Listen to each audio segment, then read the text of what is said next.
now feel even more threatened after their names were revealed. Some of my staff have also had to exercise extra precaution for themselves and their families.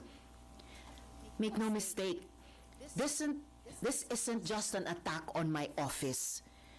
This is an attack on truth-telling. Kaya hindi natin hahayaan na takutin nila ang mga witnesses at sindakin nila ang Senado. Kaya sa mga nasa likod ng video na ito, you have crossed a line. Sobra na kayo. Dahil doon, I have consulted with my legal team, and on Wednesday, we will file a complaint before the NBI and seek their assistance in investigating the people responsible for this video and those systematically circulating it in their disinformation networks. This is only step one, and we will take further decisive action, including the filing of criminal complaints. Para sa mga testigo at biktima, maniningil kami ng hustisya. Now, last week, I promised na ilalabas namin ang mga ebidensya na patunay na nagsisinungaling siya. Si Michael ang paulit-ulit na lumapit sa aking opisina. Hindi siya tinakot, hindi siya pinilit.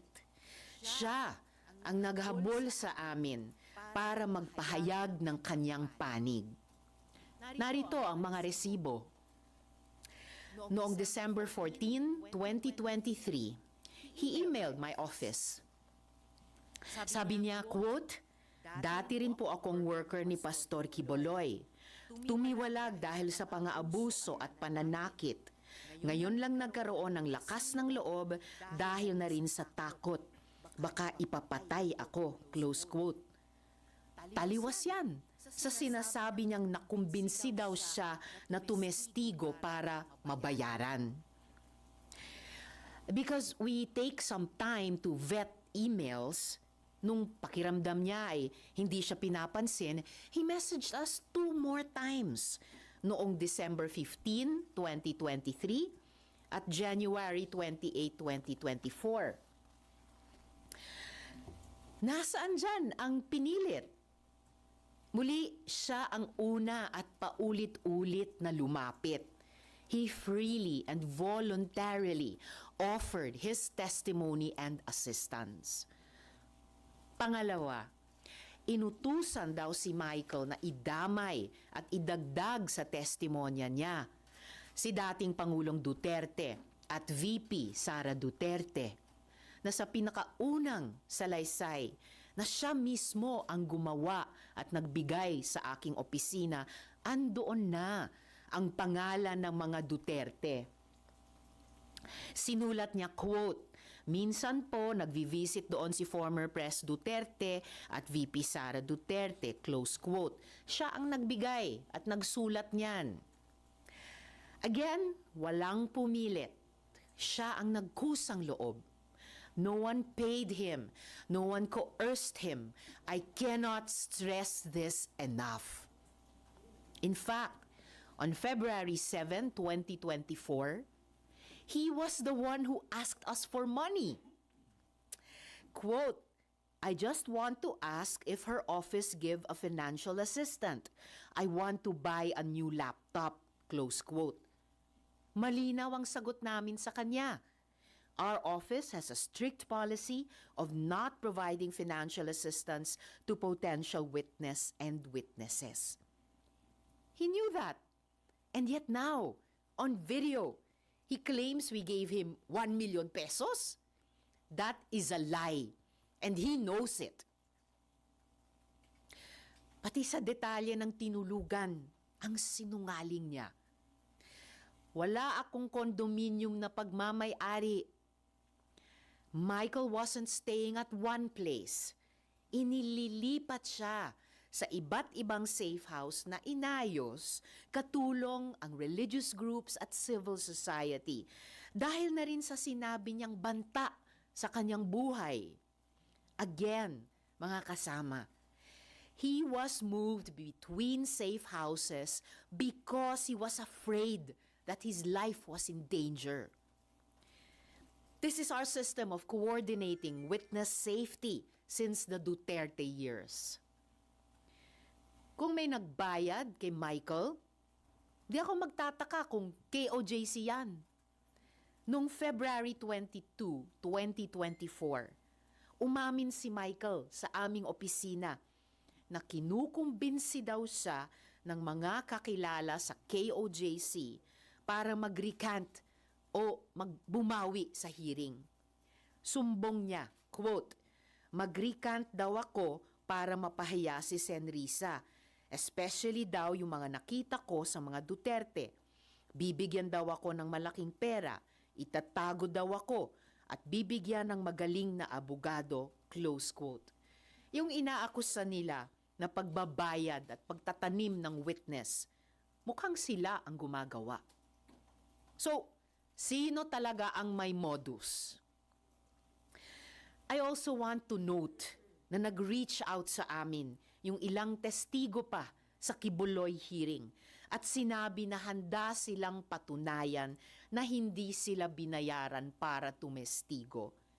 Remember that Michael is only one of 14 witnesses na hindi nga siya ang star witness. Michael also claims that I threatened him. Yet, on June 22 and 23, 2025, just this month, just last week, Michael was the one frantically messaging my staff. Sabi niya, quote, "Help me, kinidnap ako at tinatakot ako ng kingdom. Dito ako kinulong sa Glory Mountain. Send rescue now," close quote. We took his messages seriously. We forwarded them to the PNP in Davao for immediate action. At noong kumikilos na ang PNP, biglang lumabas ang video. Bago pa iyan, nakailang mensahe na rin si Michael na hinaharas siya ng ilang hindi kilalang individual pagkatapos ng pagdinig sa Senado. Katulad iyan ng nangyari sa Farmally hearings, kung saan dokumentado namin yung pagsumbong ng witnesses na siya ay tinakot at hinaras ng kampo ng Farmally. Yan ang totoong modus nila. So this is the real pattern here. After testifying in the Senate, witnesses are harassed and threatened, and then suddenly flipped there. Ang mga kasinungalingan ay insulto sa pagdurusa at tapang ng mga witnesses. Tandaan natin, 14 sila. Mga witnesses na naglahad sa mga abusong ginawa sa kanila ni Kibuloy at ng KOJC. Sinungaling na nga nang haharas pa. Michael exposed people who trusted the Senate with their stories. And these are people who were already afraid. Now they are in danger. Again, yan ang talagang kinagagalit ko. Hindi lang ito paninira. Those responsible for this video crossed a line and they will be held to account. Muli, I have consulted with my legal team, and on Wednesday, we will file a complaint with the NBI. We will work with them for a full investigation into the people who created this video and the networks amplifying it. And we're not stopping there. We are preparing criminal complaints. To those behind this, you don't scare us, but you should be scared of the truth. Because no one gets to endanger our witnesses, my staff, or harass the Senate with impunity. We will not let this slide.